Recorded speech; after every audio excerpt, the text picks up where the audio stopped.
ಬೇಗ ಅಲ್ಲ ನಾವು ಒಟ್ಟ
ಸರ್ಕಾರಗಳು ಇವತ್ತು ಕನ್ನಡ ನಾಡಿನಲ್ಲೇ ನಮ್ಮ ಕರ್ನಾಟಕದಲ್ಲೇ ಕನ್ನಡ ಭಾಷೆ ಅನಾಥ ಪರಿಸ್ಥಿತಿಯಲ್ಲಿದೆ.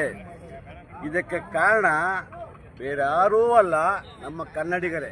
ಅಂದರೆ ಕನ್ನಡಿಗರ ಔದಾರ್ಯ ಅನ್ನೋದು ಏನಿದೆಯೋ ಈ ಔದಾರ್ಯತೆ ನಮಗೆ ಇವತ್ತು ಕಂಟಕವಾಗಿ ಕಾಡ್ತಾ ಇದೆ. ನೋಡಿ, ಇವತ್ತು ನಮ್ಮನ್ನು ಆಳ್ತಕ್ಕಂಥವ್ರು, ನಮ್ಮನ್ನು ಆಳ್ತಕ್ಕಂತಹ ರಾಜಕಾರಣಿಗಳು, ಪ್ರಭುಗಳು, ಅದು ಯಾವುದೇ ಪಕ್ಷ ಇರಲಿ, ಇಲ್ಲಿವರೆಗೆ ನಮ್ಮನ್ನು ಆಳ್ಕ ಬಂದಿರತಕ್ಕಂಥವರೆಲ್ಲರೂ ಕೂಡ ಕನ್ನಡಕ್ಕೆ ದ್ರೋಹ ಬಗೆದಿದ್ದಾರೆ. ಬದ್ಧತೆ ಇಲ್ಲ. ಯಾವುದೇ ವಿಚಾರದಲ್ಲೂ ಕೂಡ ಕನ್ನಡಕ್ಕೆ ಬದ್ಧತೆಯನ್ನು ಯಾರೂ ಕೂಡ ತೋರ್ತಾ ಇಲ್ಲ. ಹಾಗಾಗಿ ಇವತ್ತು ವಿಧಾನಸೌಧದಲ್ಲಿ ಕನ್ನಡದ ಬಗ್ಗೆ ದನಿ ಎತ್ತಕ್ಕಂತಹ ಒಂದೇ ಒಂದು ಪ್ರಾಣಿ ಕೂಡ ಇಲ್ಲ. ಮನುಷ್ಯರಿರಲಿ, ಶಾಸಕರಿರಲಿ, ವಿಧಾನಸೌಧದಲ್ಲಿ ಕನ್ನಡದ ಬಗ್ಗೆ ದನಿ ಎತ್ತಕ್ಕಂಥವ್ರ ಯಾರೂ ಇಲ್ಲ. ಎಲ್ಲ ದನಿಗಳನ್ನು, ಕನ್ನಡದ ದನಿಗಳನ್ನು ಅಡಗಿಸಿರ್ತಕ್ಕಂಥವರು ನಮ್ಮ ರಾಜಕಾರಣಿಗಳು. ಇವತ್ತು ರಾಜಕಾರಣಿಗಳು ಬದ್ಧತೆಯನ್ನು ತೋರೋದಿಲ್ಲ. ತಮ್ಮ ಸ್ವಾರ್ಥಕ್ಕೋಸ್ಕರ ಕನ್ನಡವನ್ನು, ಕನ್ನಡ ಭಾಷೆಯನ್ನು, ಕನ್ನಡಿಗರನ್ನು ದುರುಪಯೋಗ ಮಾಡ್ಕೋತಾ ಇದ್ದಾರೆ. ಹಾಗಾಗಿ ನೋಡಿ, ಇವತ್ತು ನಮ್ಮ ಕನ್ನಡ ಅಭಿವೃದ್ಧಿ ಪ್ರಾಧಿಕಾರದ ಅಧ್ಯಕ್ಷರು ಪುರುಷೋತ್ತಮ ಬೆಳಿಮಲೆ ಅಂತೇಳಿ ಪ್ರೊಫೆಸರು, ಅವ್ರನ್ನ ಅಭಿವೃದ್ಧಿ ಪ್ರಾಧಿಕಾರದ ಅಧ್ಯಕ್ಷನಾಗಿ ಮಾಡಿದ್ದಾರೆ. ಅವರು ಇಲ್ಲಿ ತನಕ ಎಲ್ಲಿದ್ದರು, ಕನ್ನಡದ ಬಗ್ಗೆ ಏನು ಹೋರಾಟ ಮಾಡಿದ್ದಾರೆ, ಕನ್ನಡದ ಬಗ್ಗೆ ಕಾಳಜಿಯನ್ನು ಇಟ್ಕೊಂಡಿದ್ದಾರೆ. ಅವರು ಕನ್ನಡದ ಬಗ್ಗೆ ಕಾಳಜಿಯನ್ನು ಇಟ್ಕೊಂಡಿರ್ತಕ್ಕಂಥ ಇವತ್ತು ಬೀದಿನಲ್ಲಿದ್ದಾರೆ. ಇವರೆಲ್ಲರೂ ಹೈಟೆಕ್ ಆಗಿ ನಮ್ಮ ಪುರುಷೋತ್ತಮ ಬೆಳಿಮಲೆ ಇರ್ಬೋದು, ಇವತ್ತು ಯಾರು ಕನ್ನಡದ ಹೆಸರಿನಲ್ಲಿ ಅಧಿಕಾರವನ್ನು ಅನುಭವಿಸ್ತಾ ಇದ್ದಾರೋ ಅವರನ್ನು JNU ಯೂನಿವರ್ಸಿಟಿಯಲ್ಲಿ ಪ್ರೊಫೆಸರ್ ಆಗಿದ್ದರು. ಅವ್ರನ್ನ ತಗೊಬಂದು ಕನ್ನಡದ ಅಭಿವೃದ್ಧಿ ಪ್ರಾಧಿಕಾರದ ಅಧ್ಯಕ್ಷನಾಗಿ ಮಾಡಿದ್ದಾರೆ. ಅವ್ರು ಏನು ಮಾಡ್ತಾ ಇದ್ದಾರೆ? ಬರ್ತಾರೆ, ಒಂದು ಮೀಟಿಂಗ್ ಮಾಡ್ತಾರೆ, ಕಾಫಿ ಟೀ ಕುಡ್ಕೊತಾರೆ, ಮನಗೋಗ್ತಾರೆ. ಕನ್ನಡದ ಬಗ್ಗೆ ನಿಜವಾಗಿ ಕಾಳಜಿ ಇರ್ತಕ್ಕಂತಹ ಕನ್ನಡ ಹೋರಾಟಗಾರರನ್ನ ಅಂಥ ಸ್ಥಾನಕ್ಕೆ ತರಬೇಕು. ಯಾರು ಕೂಡ ಅದನ್ನು ಕೇಳ್ತಾ ಇಲ್ಲ, ತರ್ತಾ ಇಲ್ಲ. ಅವಿಷ್ಟು ಬಂದವ್ರನ್ನ ಕನ್ನಡ ಅಭಿವೃದ್ಧಿ ಪ್ರಾಧಿಕಾರಕ್ಕೆ ಅಧ್ಯಕ್ಷನಾಗಿ ನೇಮಿಸ್ತಾರೆ. ಇದು ಇಂಥ ದುರಂತ ನಮ್ಮಲ್ಲಿ. ಅವ್ರಿಗೇನು ಕಾಳಜಿ ಇದೆ ಕನ್ನಡದ ಬಗ್ಗೆ? ಲಕ್ಷಾಂತರ ರೂಪಾಯಿ ಸಂಬಳ ತಗೊಂಡು ವರ್ಷಾನ್ಗಟ್ಲೆ 30-40 ವರ್ಷ ಅವರು ಇದ್ರು. ಅಂಥವ್ರನ್ನ ತಗೊಬಂದು ನಾವು ಮಾಡ್ತಾರೆ. ಇಂಥದ್ದೇ ನಮ್ಮಲ್ಲಿ ಆಗ್ತಾ ಇರೋದು. ಹಾಗಾಗಿ ನೋಡಿ, ಇವತ್ತು ಹೋರಾಟಗಾರರನ್ನ ನಾವು ವಿಧಾನಸಭೆಗೆ ಅಥವಾ ವಿಧಾನ ಪರಿಷತ್ಗೆ ಕಳ್ಸೋಕ್ಕಾಗ್ತಾ ಇಲ್ಲ. ನಾಮನಿರ್ದೇಶನ ಮಾಡಿ ಕಳಿಸ್ತಾ ಇರೋದಲ್ಲ ಯಾರನ್ನ? ಕನ್ನಡದ ಬಗ್ಗೆ ಕಾಳಜಿ ಇರಲ್ಲ. ಇವತ್ತೆಲ್ಲ ಒಂದೊಂದು ಸ್ಥಾನಕ್ಕೂ ಒಂದೊಂದು ರೇಟ್ ಫಿಕ್ಸ್ ಆಗಿಬಿಟ್ಟಿದೆ. ವಿಧಾನ ಪರಿಷತ್ MLC ಇರ್ಬೋದು, ವಿಧಾನ ಪರಿಷತ್ ಯಾವುದಕ್ಕೆ ಇರ್ಬೋದು. ಹಾಗಾಗಿ ಇವತ್ತು ಕೊಂಡ ಸ್ಥಾನಗಳೇ ಎಲ್ಲ. ಹಾಗಾಗಿ ಪ್ರಾಮಾಣಿಕವಾಗಿರ್ತಕ್ಕಂಥವ್ರಿಗೆ, ಪ್ರಾಮಾಣಿಕವಾಗಿ ಕನ್ನಡದ ಬಗ್ಗೆ ಹೋರಾಟ ಮಾಡ್ತಾ ಇರ್ತಕ್ಕಂಥವ್ರಿಗೆ ಯಾವ ಸ್ಥಾನಮಾನವೂ ಇಲ್ಲ. ನಾನು ಮೊದಲೇ ಹೇಳಿದ ಹಾಗೆ ಇವತ್ತು ಪುರುಷೋತ್ತಮ ಬೆಳಿಮಲೆ ಪ್ರೊಫೆಸರ್ ಏನಿದಾರೋ ಅವ್ರು ಏನು ಮಾಡಿದ್ದಾರೆ ಕನ್ನಡಕ್ಕೆ, ಅವ್ರನ್ನ ಕನ್ನಡ ಅಭಿವೃದ್ಧಿ ಪ್ರಾಧಿಕಾರಕ್ಕೆ ಅಧ್ಯಕ್ಷ ಮಾಡಿದ್ದಾರೆ. ಅವ್ರು ಯಾವ ಅಭಿವೃದ್ಧಿಯನ್ನು ಮಾಡ್ತಾರೆ? ಸ್ವತಃ ಅವ್ರನ್ನ ಯಾರು ಮಾಡಿರ್ತಾರೋ, ಯಾರು ಅವ್ರನ್ನ ನೇಮಕಾತಿ ಮಾಡಿರ್ತಾರೋ ಅಂಥವ್ರ ಅಭಿವೃದ್ಧಿಯನ್ನು ಮತ್ತೆ ತಮ್ಮ ಸ್ವಂತ ಅಭಿವೃದ್ಧಿಯನ್ನು ಮಾಡ್ಕೋತಾರೆ. ಅವರಿಂದ ಕನ್ನಡ ಖಂಡಿತವಾಗಿ ಉದ್ಧಾರ ಆಗೋದಿಲ್ಲ. ಹಾಗಾಗಿ ನೋಡಿ, ಇವತ್ತು ನಮ್ಮ ರಾಜಶೇಖರ್ ಅವರಿದ್ದಾರೆ, ಈ ಸಂಘಟನೆಯನ್ನು ಮಾಡಿದ್ದಾರೆ, ಮತ್ತು ನಮ್ಮ DPK ಅವರಿದ್ದಾರೆ. ಇಂಥವರೆಲ್ಲ ಬೀದಿಲಿ ಕೂತ್ಕೊಂಡು ಕಿರ್ಚಾಡ್ಕೊಂಡು ನಾವುಗಳು ಕನ್ನಡ ನಾಮಫಲಕವನ್ನು, ನಮ್ಮ ನಾಡಿನಲ್ಲಿ ನಾವು ಕನ್ನಡ ನಾಮಫಲಕವನ್ನು ಬರೆಯಿರಿ ಅಂತೇಳಿ ನಾವು ಕಿರ್ಚಾಡಬೇಕು. ಬಹುಶಃ ಕುವೆಂಪು ಅವರು ಹೇಳ್ತಾರೆ, ಒಂದು ಕಾಲದಲ್ಲಿ ಹೇಳಿದ್ದಾರೆ, ಕನ್ನಡಕ್ಕಾಗಿ ಕೈ ಎತ್ತಿ ನಿಮ್ಮ ಕೈ ಕಲ್ಪವೃಕ್ಷವಾಗುತ್ತದೆ ಅಂತ. ಇವತ್ತು ಕೈ ಎತ್ತಿದ್ರೆ ಕೈ ಕಲ್ಪವೃಕ್ಷ ಆಗಲ್ಲ, ಆ ಕೈಯನ್ನು ಮಡಗಿಸ್ತಾರೆ ಕೆಳಗಡೆಗೆ. ಅಂಥ ಪರಿಸ್ಥಿತಿಯಲ್ಲಿ ನಾವಿದ್ದೀವಿ. ಇವತ್ತಿನ ಜಾಥಾ ಹೊರಡ್ತಾ ಇದೆ ನಮ್ಮ ರಾಜಶೇಖರ್ ನೇತೃತ್ವದಲ್ಲಿ. ಈ ಜಾಥಾ BC ಆಫೀಸ್ ತಲುಪೋದ್ರೊಳಗಡೆ ಏನು ಬೇಕಾದ್ರೂ ಆಗ್ಬೋದು.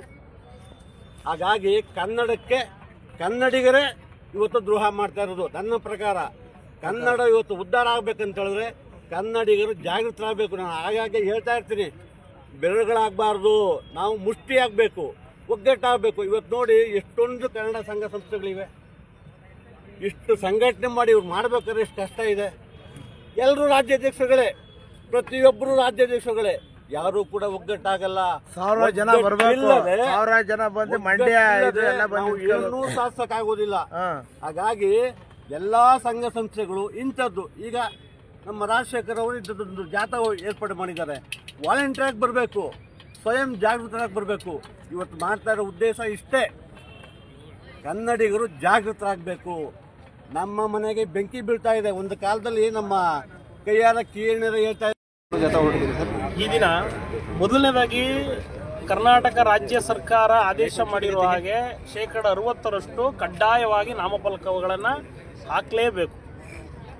ಮತ್ತು ನನ್ನ ನೆಲ ನನ್ನ ಉದ್ಯೋಗದ ಹಕ್ಕು ಅನ್ನೋ ಉದ್ದೇಶದಿಂದ ಕನ್ನಡಿಗರಿಗೆ ಉದ್ಯೋಗ ಸಿಗುವ ನಿಟ್ಟಿನಲ್ಲಿ, ಯಾಕಂದರೆ ಸಾಕಷ್ಟು ಕಾರ್ಖಾನೆಗಳು ಮತ್ತು ಬ್ಯಾಂಕ್ಗಳಲ್ಲಿ ಕನ್ನಡಿಗರಿಗೆ ಉದ್ಯೋಗ ಸಿಗ್ತಾ ಇಲ್ಲ, ಆ ನಿಟ್ಟಿನಲ್ಲಿ ಕನ್ನಡಿಗರಿಗೆ ಉದ್ಯೋಗ ಸಿಗಬೇಕು ಅನ್ನೋ ನಿಟ್ಟಿನಲ್ಲಿ ಪ್ರತಿ ಸರ್ಕಾರಿ ಕಚೇರಿಗಳಲ್ಲಿ ಕನ್ನಡವನ್ನು ಬಳಕೆಗೆ ತರಬೇಕು.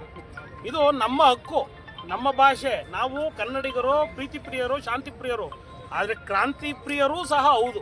ಯಾಕಂದರೆ ನಮ್ಮನ್ನು ಕೆರಳಿಸಷ್ಟು ಜಾಸ್ತಿ ದೊಡ್ಡ ಮಟ್ಟದ ಒಂದು ನಷ್ಟವನ್ನು ಸರ್ಕಾರ ತಂದು ಕೊಡಬೇಕಾಗ್ತದೆ ಅಂತ ಈ ಮೂಲಕ ಎಚ್ಚರಿಕೆಯನ್ನು ಕೊಡ್ತಾ, ನಮ್ಮ ಉದ್ದೇಶ ಕನ್ನಡಕ್ಕಾಗಿ, ಕನ್ನಡಿಗೋಸ್ಕರ ನೀವು ಸರ್ಕಾರವನ್ನು ನಡೆಸಬೇಕು ಹೊರತು ಬೇರೆ ಉತ್ತರ ಭಾರತದ ಏನಿಲ್ಲಿ ಬಿಸ್ನೆಸ್ ಮಾಡಕ್ಕೆ ಬಂದಿದ್ದಾರೆ, ಅವ್ರು ವ್ಯಾಪಾರಸ್ಥರಿಗೆ ಮಾಡಕ್ಕೆ ಉದ್ಯಮ ಮಾಡ್ಕೊಂಡಿದ್ದಾರೆ, ಅವರನ್ನು ಓಲೈಕೆ ಮಾಡಲಿಕ್ಕೆ ನೀವು ಇಲ್ಲಿ ಸರ್ಕಾರವನ್ನು ನಡೆಸ್ತಾ ಇಲ್ಲ. ನಿಮಗೆ ಅಧಿಕಾರವನ್ನು ಕೊಟ್ಟಿರೋದು ಕನ್ನಡಿಗರು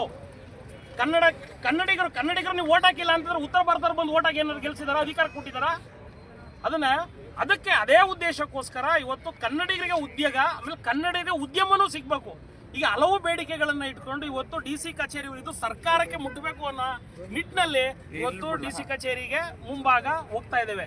ಈ ಕಚೇರಿಗೆ ಹೋಗೋ ಮುಖಾಂತರ ಇನ್ನೂ ಸಾಕಷ್ಟು ನಾಯಕರುಗಳು ಬರ್ತಾ ಇದ್ದಾರೆ. ಇನ್ನೊಂದು 10-15 ನಿಮಿಷದಲ್ಲಿ ಆಲ್ರೆಡಿ ರೀಚ್ ಆಗ್ತಾರೆ. ಎಲ್ಲ ನಾಯಕರುಗಳು ಒಬ್ಬರ ನೇತೃತ್ವ ಅನ್ನೋದಕ್ಕಿಂತ ನಾಯಕರುಗಳ ಎಲ್ಲ ನೇತೃತ್ವದಿಂದ ಈ ಜಾಥಾವನ್ನ ಸಕ್ಸಸ್ ಮಾಡಬೇಕು, ಇದನ್ನ ಯಶಸ್ವಿಗೊಳಿಸಬೇಕು.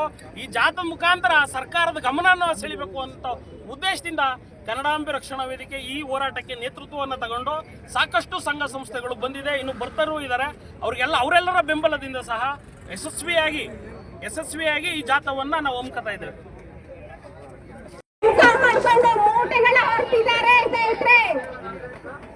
ಸರ್ಕಾರಿ ವ್ಯಾಪಾರ ಮಾಡ್ತಿದ್ದಾರೆ, ಹೋಟೆಲ್ ದುಡಿತಿದ್ದಾರೆ, ಸೆಕ್ಯೂರಿಟಿ ಗಾರ್ಡ್ಗಳಾಗಿದ್ದಾರೆ ಅಂತ ನಮ್ಮ ವೇದಿಕೆಗೆ ಬಂದಂತಹ ವಿರೋಧ ಪಕ್ಷದ ನಾಯಕರಾಗಿ ಆಯ್ಕೆ ಆದಂತಹ ಸಿದ್ದರಾಮಯ್ಯನವರು ಇವತ್ತು ಯಾಕೆ ಮೂಕರಾಗಿದ್ದಾರೆ ಅಂತ ಅರ್ಥ ಆಗ್ತಿಲ್ಲ.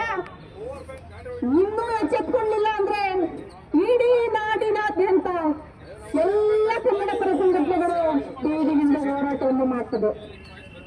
102 ದಿನ ಮೌಲ್ಯ ಸರ್ಕಲ್ ಹೋರಾಟ ಮುಗಿದ